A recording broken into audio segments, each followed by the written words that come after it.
পেশেন্টের খবর কি অনুপ? 6 মাসের মধ্যে অনেকটা ইমপ্রুভমেন্ট হয়েছে। আগে যে অবস্থায় ছিল। এই টাইমটা খুব ক্রুশিয়াল। সেই সময়টা পার করার জন্য আপনি আছেন তো স্যার? Morning sir. মর্নিং। দেখি চেষ্টা করে। আচ্ছা, ওর মাইন্ডসেটটা এখন কি? মাইন্ডসেট এমনিতে নর্মাল, কিন্তু সারাক্ষণ ওকে যেন একটা মৃত্যু ভয় ঘিরে রয়েছে। না, সেটা অস্বাভাবিক কিছু নয়। এত বড় বিপদ কাটিয়ে উঠেছে, একটা সাইকোটিক ডিসঅর্ডার তো থাকবেই। না না, ওর ব্যাপারটা একটু অদ্ভুত। খবর কাগজে রোজ ডেঙ্গিতে মারা যাওয়ার খবরগুলো পড়ছে, মনে হচ্ছে ওকে যেন কেউ ডেঙ্গিতে মেরে দেবে। Is it? ইয়াপ, জমে থাকে জলে ওর খুব ভয়। He always sit in front of the water, চুপচাপ বসে থাকে। ওই দেখুন না, জলাশয়ের ধারে চুপ করে বসে আছে।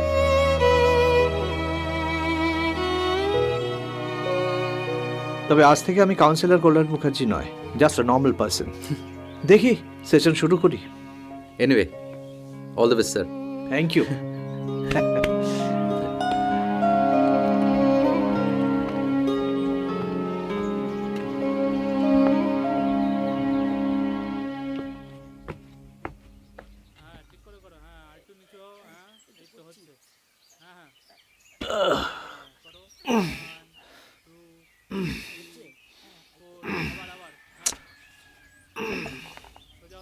একটু অন্য কোথাও যান। আপনি রোজ এইখানটায় বসে থাকেন, তাই আমার আর ব্যায়াম করা হয় না। কি হলো কি হলো কি হলো? আপনি বসুন বসুন। আরে আমি তো আপনাকে কোনো বাধা দিচ্ছি না। আরে আমার অসহ্য লাগছে। আচ্ছা ঠিক আছে ঠিক আছে, আপনি বসুন। আমি বরং আপনার সঙ্গে একটু গল্প করি। একটা কথা বলবো? বলুন। আচ্ছা, আপনাকে তো কখনো হাঁটতে বা ব্যায়াম করতে দেখি না, সব সময় ঠায় এখানে বসে থাকেন কেন? ডেঙ্গির ভয়। মানে? বদ্ধ জলে ডেঙ্গির মশার লার্ভা জন্মায়। এখানে তার কোনো চান্স নেই। আসছেন কেন?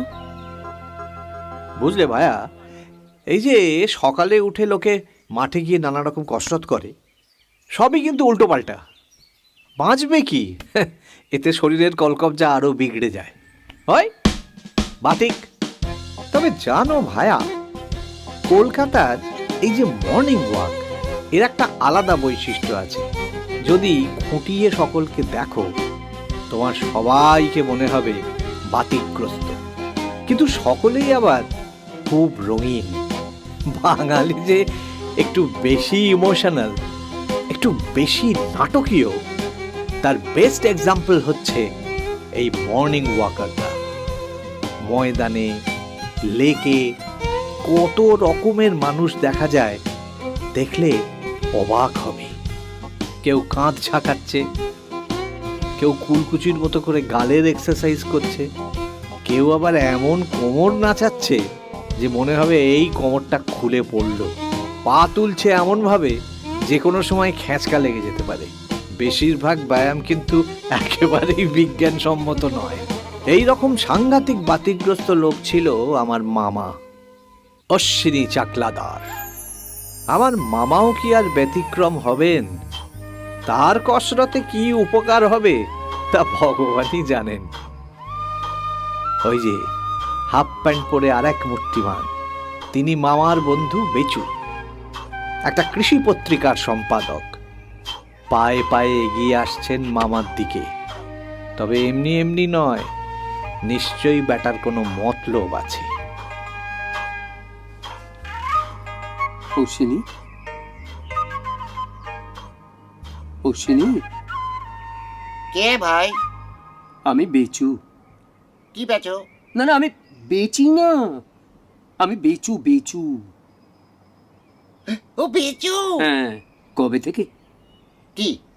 ওইটা, কোনটা? ওই কসরতটা। জবে থেকে বেরি বেরি হলো। তোমার বেরি বেরি হয়েছে? ধ্যাৎ, আমার হবে কেন? তাই তাই? পাশের বাড়ি নিত্যচরণ বাবুর। নিত্যচরণ বাবুর হয়েছে তো তোমার কি? বাতিক তোমার গেল না। হ্যাঁ, বাদিক তো বলবেই, নিজে তো শুল্ক। আমার এই অটুট স্বাস্থ্য দেখে তোমার তো হিংসে হবেই। তুমি তো চাইবেই আমার বেরি বেরি হোক।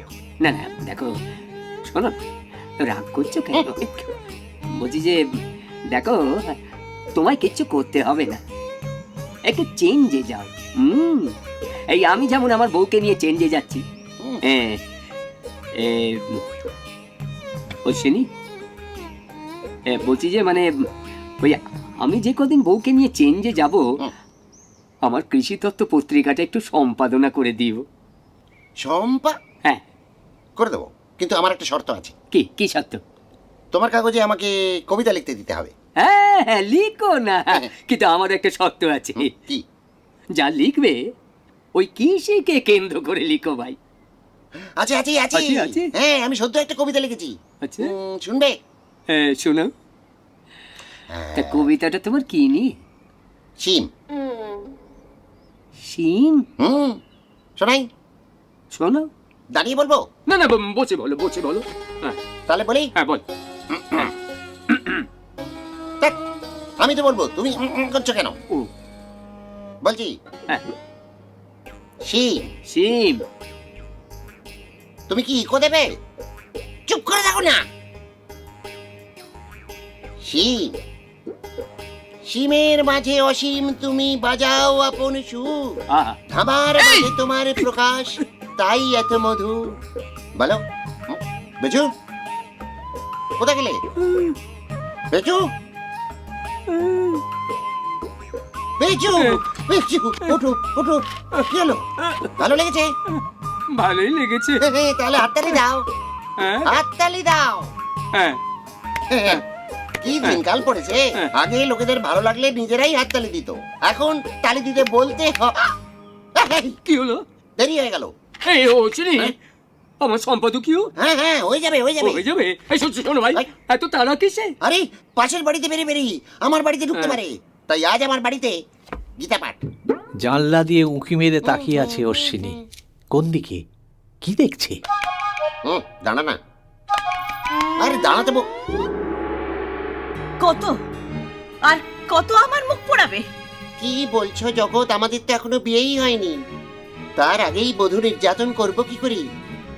আর বউ পড়াই তো বিয়ের পর, তাও বর আর শাশুড়ি মিলে, আমার তো মাও নেই। মস্করা হচ্ছে? মস্করা? আর কটা দিনই বা থাকবো? যে কটা দিনই থাকো, ওই মন্দিরের সঙ্গে তোমার ছুকছুকুনি চলবে না।